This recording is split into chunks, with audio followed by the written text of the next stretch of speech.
My name is Matt, and I'm going to be going through the nlmixr demos at this time. We're going to talk about one model here, this Warfarin model, where we're looking at the classic example using the markdown that we have in RStudio. Right here we have the markdown options. These aren't very important for nlmixr. The one thing I do want to point out is we're caching the model so you don't have to see the whole thing run.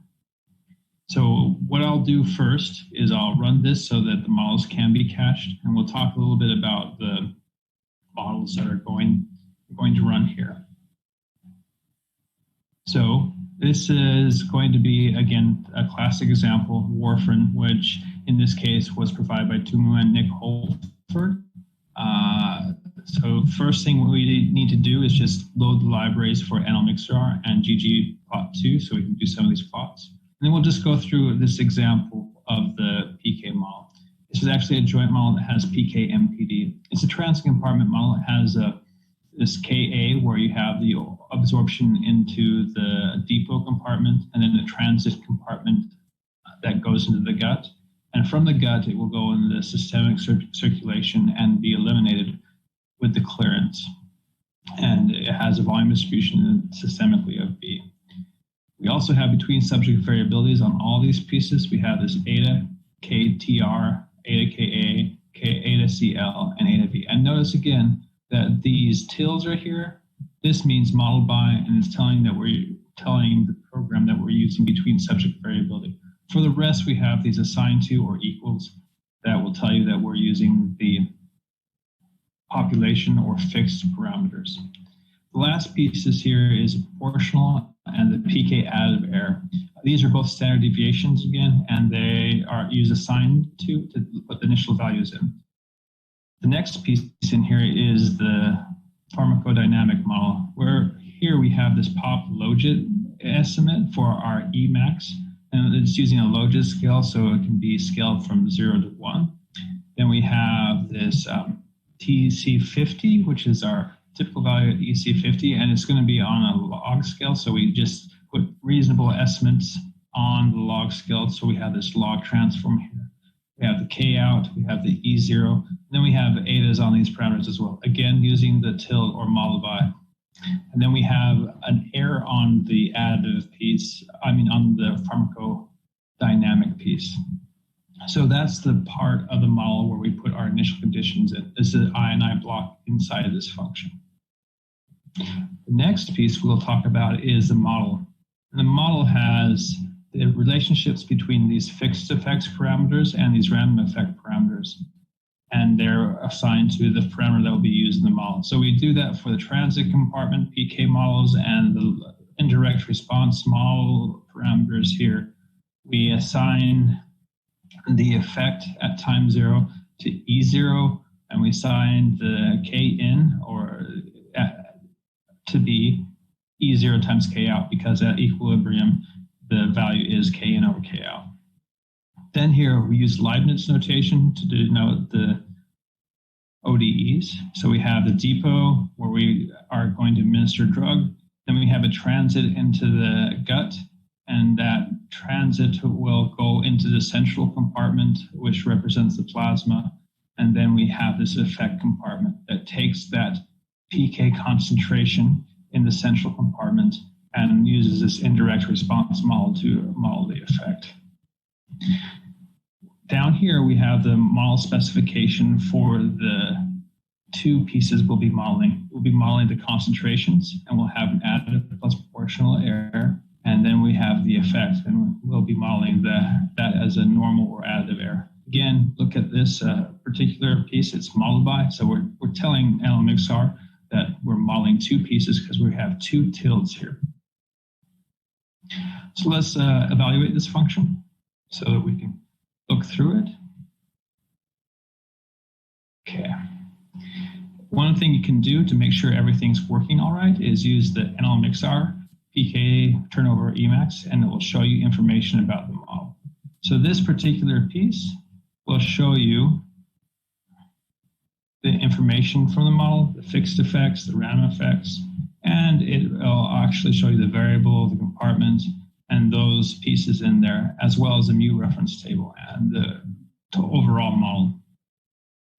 Here we can see the multiple endpoint piece here.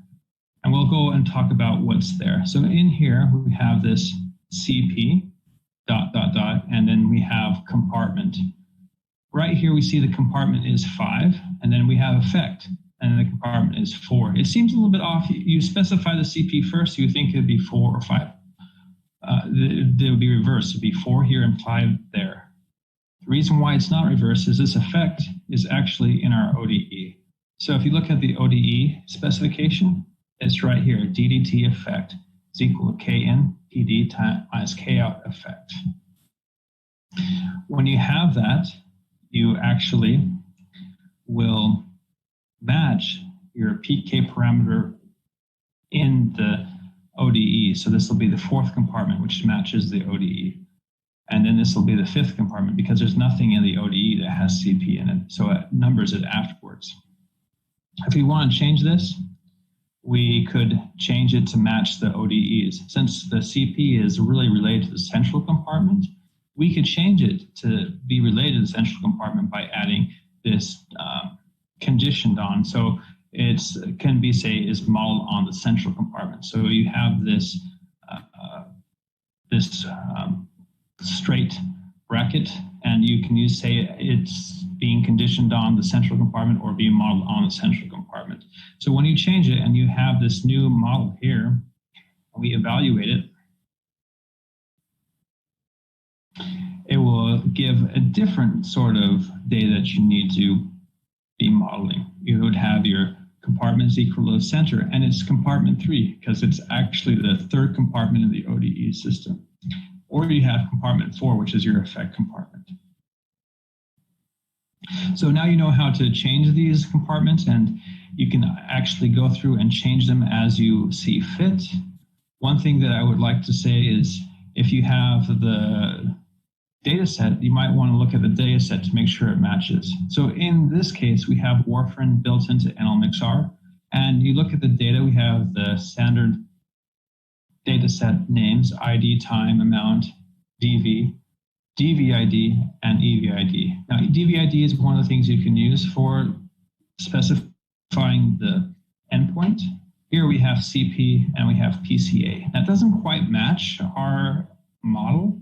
One thing we could do is just change the effect to PCA to be able to match our model. So once we do that, we have the full model, and it matches what we want on the PK piece.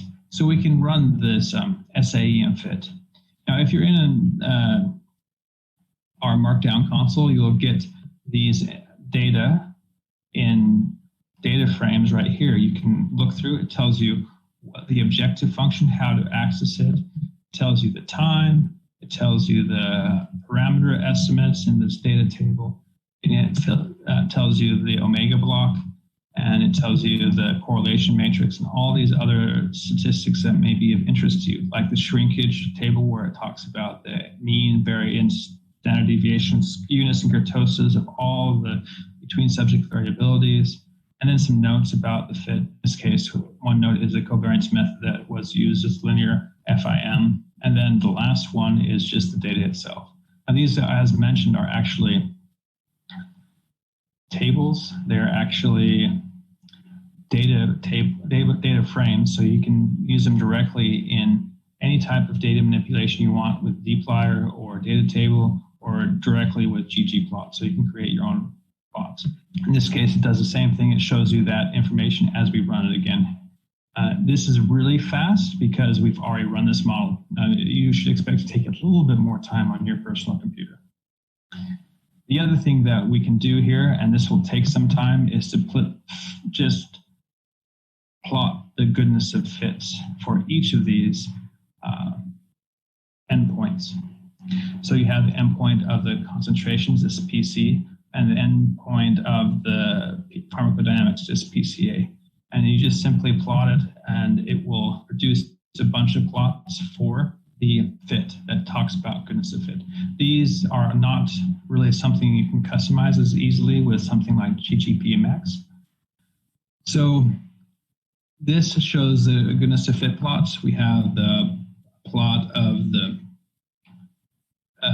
trace plot. You can see it really small here, but if you want, you can put this to a PDF and look through it. Or RStudio has this method of getting larger plots. You just simply click on it and it will allow you to look through all the plots here. Like you can look at the DV versus pred for your concentrations. You can see here the fits are good. You can go through and look at on log scales and look through all of these different types of metrics for your goodness to fit that are by default made when we're looking at this plot and your fit object. If you go through them, eventually you'll get to the point where you see the next endpoint, in this case, the PCA. And again, we have this pred versus IAPRED. And at the very end of each of the endpoints, it'll have individual plots where you can see the individual estimates, which are in red, and the population estimates. You can see how certain individuals here deviate from the population more than others. So with that, we can also do a VPC here. So this visual predictive check can be used pretty simply with this fit object. You do a nlmixr VPC, fit, and then the object. And I typically like to use the observations. So I put them on the plot. And I have 3 Y scale with a Y label of Warfarin and then an X label of time. Often many people want to see the prediction corrected visual predictive checks. This is simply done by adding this extra piece here, this pred underscore core is equal to true. If we run these, you can see that this doesn't take terribly much time to run. In this case, it was cache, but it still doesn't take terribly much time to run these VPCs. And the top is the VPC for the concentrations, and then it's the VPC for the PD effects. And you can see that this is the regular VPC, and this is the prediction corrected VPC. You can run it with the FOCI as well and do the same sort of diagnostic plots. I'll let you do that as an exercise. That's actually something that's very similar, and you can do the VPCs there as well. So all this information can be accessed in the website. So if you go to the website, it's pretty simple to remember if you remember what this package is, which is nlmixr. So it's pretty easy to remember if you remember what this website is. It's nlmixr. So if you go to nlmixr.org, it will go to the nlmixr website. And then right here is using multiple endpoints in nlmixr. So if you want to go through this on your own, this is the worked out example in Markdown so you can read and go through each of the things we talked about. Thank you.